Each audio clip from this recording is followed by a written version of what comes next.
चलिए हम चैप्टर को स्टार्ट करते हैं। चैप्टर है एक्सरसाइज हमारा 2.1। पहला क्वेश्चन है साइन इनवर्स 1/में -1/2। चलिए इस क्वेश्चन को हम सॉल्व करते हैं। चलिए देखते हैं इसको हम साइन इनवर्स -1/2 है। इसको हम फार्मूला आपको बता चुके हैं पहले वीडियो में कि साइन इनवर्स -x बराबर होता है माइनस साइन इनवर्स x। तो इसको हम ऐसे लिखेंगे माइनस साइन इनवर्स 1/2।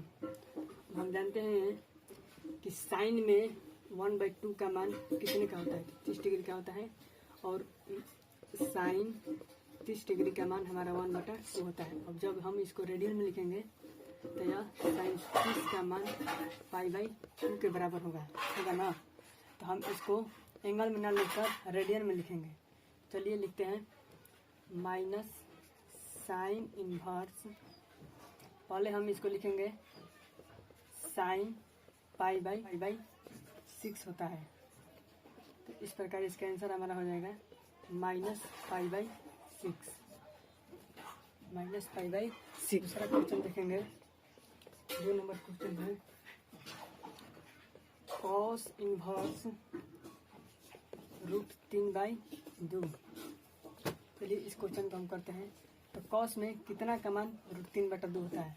तो कॉस में 30 डिग्री का मान √3/2 होता है, यानी इसे रेडियन पर लिखने पर π/6 होगा। चलिए इसको देखते हैं। इसको पहले हम लिखेंगे कॉस इनवर्स कॉस π/6, और फार्मूला से हम इसका आंसर हो जाएगा π/6। बहुत ही आसान है, या बोर्ड में केवल ऑब्जेक्टिव में पूछा जाता है और कभी कभी 2 नंबरिया में पूछ सकता है। अगला क्वेश्चन की तरफ बढ़ते हैं। क्वेश्चन नंबर 3 है कि कॉसेक इनवर्स 2। तो यह भी क्वेश्चन इसी प्रकार बनेगा। इसको पहले लिख लेंगे कॉसेक इनवर्स कॉस π/6, कॉसेक π/6, क्योंकि कॉसेक 30 डिग्री का मान हमारा 2 होता है, इसलिए π/6। इसे रेडियन में लिखने पर π/6, इसको रेडियन में लिखे हैं। तो चलिए इसका आंसर भी हो जाएगा π/6। क्वेश्चन नंबर 4 देखेंगे। क्वेश्चन नंबर 4 है tan इनवर्स -√3। चलिए इसको भी लिखेंगे कि tan इनवर्स, देखिए x का काम कर रहा है तो -x बराबर होता है माइनस tan इनवर्स x। तो इसे हम पहले लिख लेंगे माइनस tan इनवर्स tan π/3, क्योंकि tan में 60 डिग्री का मान π/3 होता है। tan 60 डिग्री का मान √3 होता है, इसे रेंडम लिखने पर π/3 होगा। इस प्रकार इसका आंसर -π/3 होगा। अगला क्वेश्चन की तरफ बढ़ते हैं। अगला क्वेश्चन हमारा है कॉस इनवर्स -1/2। चलिए इसको सॉल्व करते हैं। कॉस इनवर्स -x है तो पहले लिख लेंगे पाई माइनस कॉस इनवर्स 1/2। तो पाई माइनस कॉस में कितना का मान 1/2 होता है? कॉस में 60 डिग्री का मान 1/2 होता है। तो इसे हम लिख लेंगे पहले कॉस इनवर्स कॉस π/3 हो गया। तो कॉस इनवर्स cos x का सूत्र लगा देंगे तो हो जाएगा पाई माइनस π/3। अब इसे हम सॉल्व कर लेंगे। तो 1 के 3 का लसागु 3 हो जाएगा, और यह हो जाएगा 3π और माइनस π बराबर हो जाएगा 2π/3। आंसर हमारा होगा 6। क्वेश्चन नंबर 6 कर रहा है कि tan इनवर्स -1 का मान पूछ रहा है। देखेंगे tan इनवर्स इंटू tan π/4। क्योंकि tan में 45 डिग्री का मान 1 होता है। इसे रेडियन में बदलने पर π/4 होगा। तो इस प्रकार इसका आंसर π/-π/-4 हो जाएगा। अगला क्वेश्चन नंबर 7। क्वेश्चन नंबर 7 कहता है सेक इनवर्स 2/√3।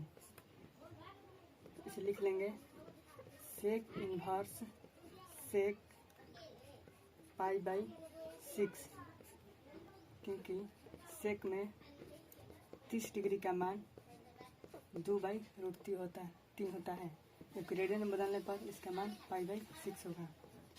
तो इस प्रकार इसका आंसर हो जाएगा π/6। Question number 8।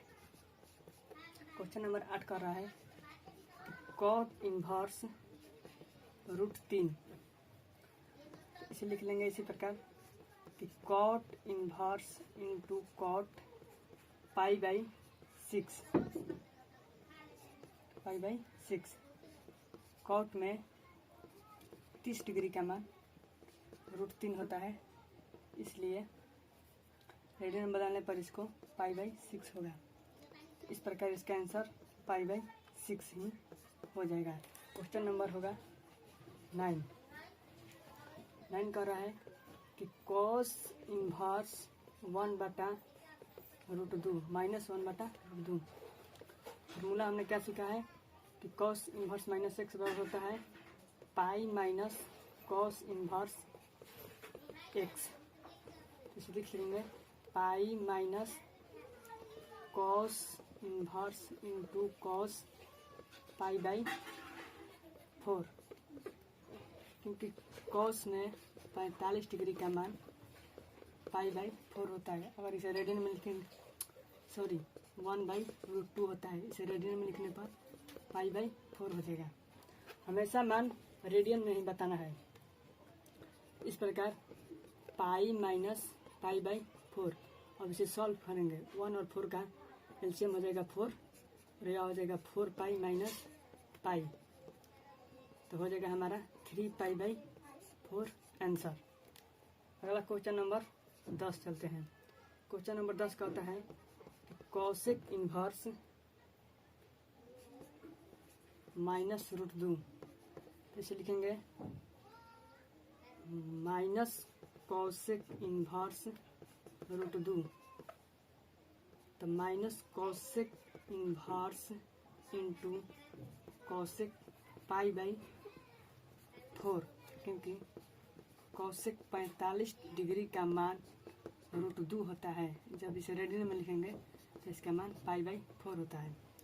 तो इस प्रकार इसका आंसर हो जाएगा -π/4। क्वेश्चन नंबर हमारा 11 है tan inverse 1 plus cos inverse -1/2 plus sine inverse -1/2। चलिए इस क्वेश्चन को सॉल्व करते हैं। सबसे पहले इसे लिख लेंगे tan इनवर्स tan π/4, क्योंकि पिछले क्वेश्चन में आपको मैंने बताया है कि यह कहाँ से आता है। और इसे लिख लेंगे माइनस कॉस इनवर्स 1/2। तो इसे मिटा दे रहे हैं, प्लस और माइनस मिलकर माइनस ही हो जाएगा। और फिर लिख लेंगे माइनस साइन इनवर्स 1/2। अब लिखेंगे tan इनवर्स tan x का मान हो जाएगा π/4, क्योंकि x का मान यहाँ π/4 कर रहा है, x का काट। फिर लिखेंगे यहाँ pi minus cos inverse x होगा, प्लस जेम का तेम रहेगा। फिर लिखेंगे π/4 plus pi minus cos inverse cos 1/2, 1/2 नहीं, इसे π/3 लिखेंगे। फिर लिखेंगे माइनस साइन इनवर्स साइन π/6। अब लिखेंगे π/4 plus pi minus cos inverse cos x का मान हो जाएगा π/3, क्योंकि एक्स का काम π/3 कर रहा है। फिर हो जाएगा साइन इन्वर्स साइन एक्स यानी π/6। अब आइए हम इसे सॉल्व करेंगे। तो 3, 6 और 4 का लसा हो जाएगा, एलसीएम हो जाएगा 12। तो अब आइए 4 तिया 12, तो 3 पाई प्लस 12 पाई माइनस 4 पाई और माइनस 2 पाई हो जाएगा। तो पहले प्लस प्लस हम जोड़ लेंगे, तो 12 का 3 15 पाई और माइनस 4 और 2 6 बटे में 12। फिर हो जाएगा 15 में से 6 हो जाएगा 9 पाई बटे में 12। 3 3 का 9, 3 4 का 12, अर्थात हमारा इसका आंसर हो जाएगा 3 π/4। 3 π/4 यही हमारा आंसर होगा 12। क्वेश्चन नंबर 12 हमारा कह रहा है कि cos inverse 1/2 plus 2 sign inverse 1/2। चलिए इसे सॉल्व करते हैं।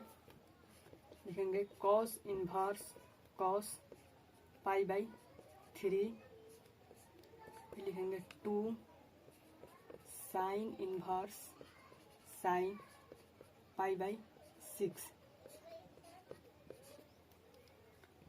अब लिखेंगे कॉस इंटू कॉस इन्वर्स का मान हो जाएगा हमारा π/3, क्योंकि यह फार्मूला है, प्लस 2 गुने π/6। तो इससे यह कट जाएगा तो हो जाएगा π/3। तो अब लिखेंगे π/3 प्लस π/3, π/3 और प्लस π/3 ऐड करेंगे तो हमारा हो जाएगा 2 π/3। इस प्रकार इसका आंसर 2 π/3 होगा। अगला क्वेश्चन देखेंगे 13 नंबर। 13 नंबर क्वेश्चन फार्मूला ही है जो दिया हुआ है साइन इन्वर्स x बराबर y। तो हमने बताया था कि साइन इन्वर्स x का परिसर होता है -π/2 से प्लस π/2 के बीच में। तो यहाँ पर उसी प्रकार y का मान पूछ रहा है तो y तो क्या होगा, तो इसका हो जाएगा आंसर -π/2 ग्रेटर देन y, फिर प्लस π/2 लेस देन y, यानी -π/2 से बड़ा या बराबर और ऐसे होगा, और प्लस π/2 से छोटा या बराबर होगा। इसका आंसर 14। क्वेश्चन नंबर 14 कह रहा है कि tan inverse √3 minus sec inverse -2 का मान बताएं। तो उसी प्रकार हम इसको भी सॉल्व करते हैं। लिखेंगे tan इन्वर्स tan π/3, फिर लिखेंगे पाई माइनस सेक इन्वर्स 2। उसके बाद लिख लेंगे tan इन्वर्स tan x का मान हो जाएगा π/3, क्योंकि x का काम π/3 कर रहा है। फिर माइनस ले यहाँ पहले गुना कर लेंगे, minus pi plus sec inverse 2। फिर देखेंगे π/3 minus pi plus sec inverse sec π/3, क्योंकि सेक 60 का मान 2 होता है। फिर लिखेंगे π/3 minus pi plus sec inverse sec π/3, तो हो जाएगा हमारा π/3। अब इसे सॉल्व कर लेंगे तो एलसीएम हो जाएगा 3, ये हो जाएगा पाई माइनस 3 पाई प्लस ये हो जाएगा हमारा पाई और पाई 2 पाई माइनस 3 पाई बटे 3, 2 पाई माइनस 3 पाई तो माइनस π/3। यही हमारा आंसर होगा, यानी ऑप्शन नंबर हमारा बी हो जाएगा राइट आंसर। उम्मीद करता हूँ कि हमारा वीडियो आपको अच्छा लगा होगा। इस वीडियो को लाइक शेयर और सब्सक्राइब अवश्य करें। हमारे इस चैनल एस स्टडी गुप्ता पर क्लास 12 का ऑल सब्जेक्ट ऑल मैथ का चैप्टर कंसेप्ट के साथ कराया जाएगा। चलिए इस वीडियो को हम यहीं तक एंड करते हैं। अगले वीडियो में हम एक्सरसाइज 2.2 लेकर